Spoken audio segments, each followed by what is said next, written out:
Let's be honest, most 1-year-olds can barely stack blocks without eating them.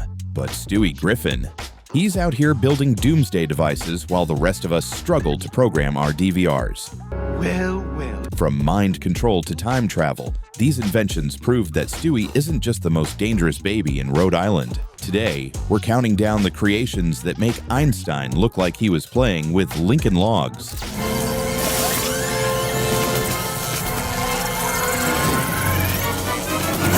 Kicking off our countdown at number 10 is Stewie's mind control device. While most babies are focused on controlling their bladders, Stewie's out here controlling minds. Yes. All right. In Lethal Weapons, this tiny tyrant demonstrates his ability to manipulate others through a sleek headset that would make Apple's design team jealous. The scientific understanding needed to create this device would baffle modern neuroscientists, which is probably why they're stuck publishing papers while Stewie's busy planning world domination. You know, Peter once tried mind control too, but it just involved showing Cleveland his bare ass and saying, "You are getting sleepy." Needless to say, the results weren't quite as effective as Stewie's technology. And let's be real, if you had this device, you'd probably use it exactly like Stewie does. Lois, fetch me some apple juice, and not that organic garbage, the kind with all the delicious high fructose corn syrup that will ensure I never reach puberty. At number 9, we have the multiverse remote, which makes channel surfing take on a whole new meaning. In Road to the Multiverse, Stewie casually introduces Brian to technology that physicists would kill their own mothers to get their hands on. This handheld device lets them hop between parallel universes as easily as Peter switches between eating and sleeping modes. Oh boy, 3 a.m. While Stephen Hawking was writing theoretical papers about multiple universes, Stewie built a remote to visit them during his afternoon playtime. Talk about overachieving. Remember that universe where everyone had to poop right after they showered? Still cleaner than that time Quagmire discovered Japanese game shows. Giggity, I guess. Two halves can't make a hole without a hole. Giggity, giggity, giggity, giggity. Ooh. The funniest part is how Brian treats this invention like it's nothing special. Oh, you created technology that fundamentally alters our understanding of reality? Cool. Got any peanut butter? That's like Columbus sailing to America and his crew asking if he remembered to pack snacks. Number 8 is Stewie's shrinking machine, which proves that size doesn't matter unless you're talking about inventions that violate the laws of physics, in which case it absolutely does. In Business Guy, Stewie shrinks himself and Brian to retrieve a coin from Peter's body, which is basically Fantastic Voyage, but with 100% more dog vomit jokes. I think it's all gone. The technology involved here would make quantum physicists quit their jobs and become mall Santas out of sheer inadequacy.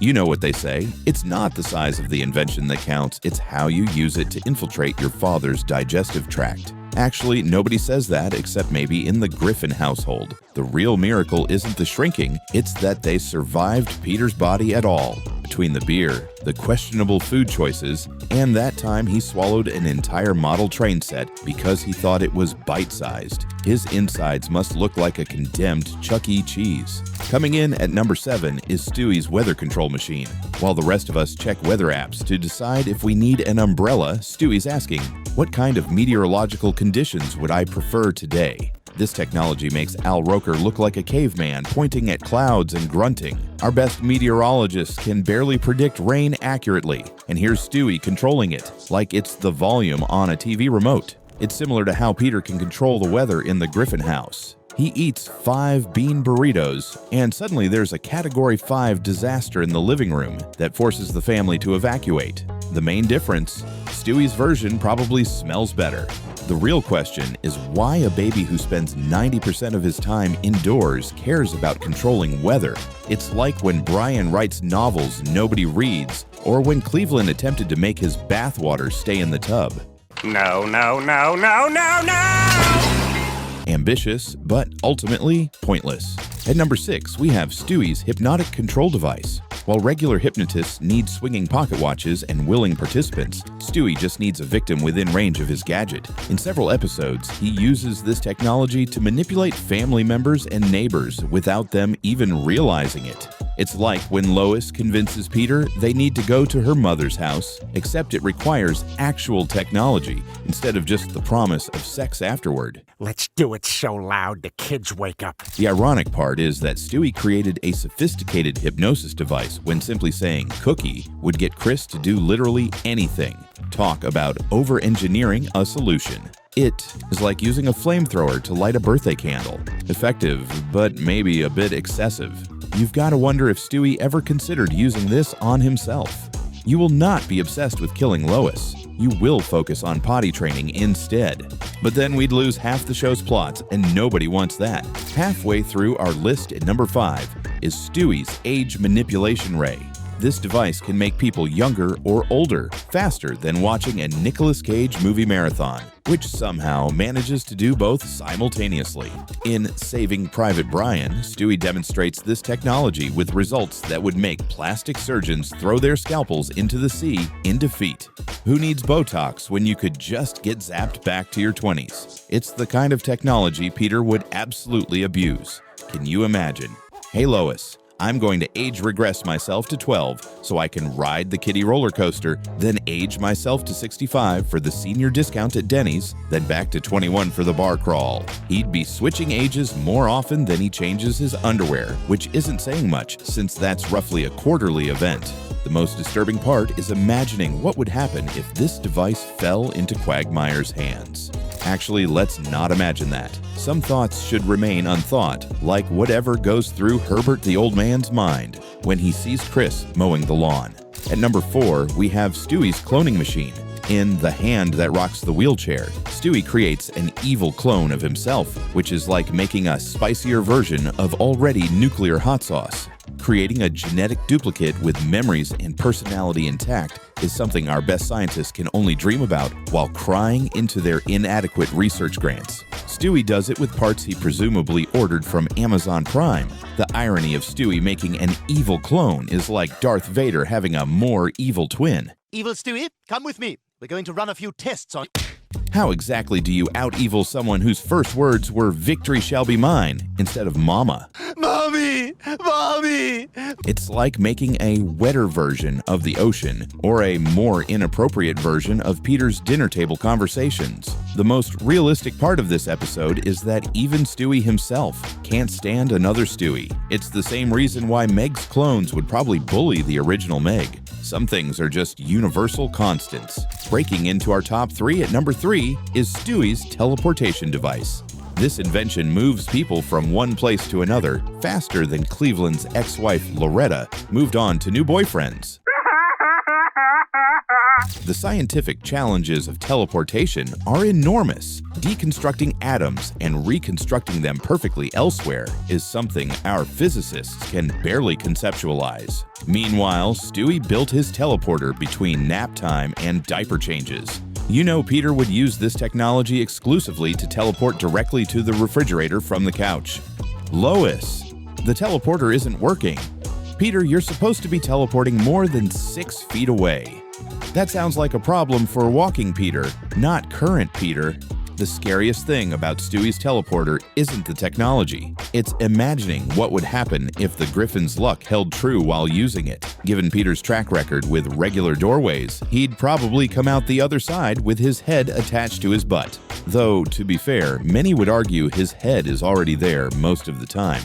Our runner-up at number 2 is Stewie's mind-swapping machine. In episodes like Switch the Flip, this device transfers consciousness between bodies, which is basically just Freaky Friday, but with 100% more dog-human hybrids. This invention demonstrates an understanding of consciousness that makes philosophers look like they're still trying to figure out why the sky is blue. Stewie solved one of humanity's greatest metaphysical mysteries, and he still wears diapers. Or how about this? I press my butt against the wall and duke on it. When Brian and Stewie swapped bodies, the most believable part wasn't the mind transfer technology, It was how quickly Brian went for Stewie's martini stash. Some habits transcend bodies, like how, no matter whose body Peter inhabits, it would inevitably end up pantless at the clam within an hour. There's a place in France where I do my mirror dance. There's a hole in the wall where the men can see it all. The real missed opportunity was never letting Quagmire swap with anyone. Can you imagine his mind in Lois's body? The restraining orders would block out the sun. Actually, on second thought, let's be grateful the writers never went there. Some territories are too dark even for Family Guy. And finally, at number 1, Stewie's time machine stands alone as his greatest creation. What the hell? You rebuilt your time machine? First appearing in early seasons, this device breaks more laws of physics than Peter breaks wind after Taco Tuesday. While Einstein merely theorized about the nature of time, Stewie built a machine to conquer it in his spare time between watching Sesame Street and plotting matricide. It's like comparing someone who reads about Mount Everest versus someone who climbs it while taking a business call and making a sandwich. The real miracle isn't the technology. It's that Brian hasn't used it to go back and invest in Apple stock or prevent himself from writing faster than the speed of love, which was a bigger disaster than that time Peter tried to perform his own appendectomy after watching a YouTube tutorial. You've got to question Stewie's priorities, though. He has a machine that could prevent wars, assassinations, and disasters, but mostly uses it for adventures with the family dog. It's like having a nuclear submarine and using it exclusively for fishing trips. Then again, what else would you expect from someone whose life goals oscillate between world domination and getting a popsicle? Before we wrap up, here are some inventions that didn't quite make our top 10 but deserve recognition. The simulation chamber, more realistic than Quagmire's dating stories. The love-inducing perfume, like beer goggles in a bottle but scientifically verified. The robot duplicate, still more lifelike than Meg at family gatherings. The translation device can translate any language except whatever the hell Peter is talking about when he gets excited. The death ray, less destructive than Peter with a forklift, but more scientifically impressive. What makes Stewie's genius so fascinating is the contrast between his intellect and his application. He creates world-changing technology, then uses it to steal popsicles from the freezer or torment Brian. It's like giving Einstein's brain to a vengeful toddler with attachment issues and British accent cassettes. If Stewie applied his brilliance constructively, he could solve climate change, end disease, and maybe even make Cleveland interesting. Instead, he's focused on killing Lois and building weapons, which, let's be honest, makes for much better television. So the next time you see a baby with a football-shaped head building something in his playpen, maybe don't dismiss it as cute. That little tyke might just be plotting world domination, or at the very least, a way to make his talking dog stop writing terrible novels. Drop a comment with your favorite Stewie invention that I missed. And don't forget to hit subscribe. Unlike Peter's attention span, I'll actually remember you were here.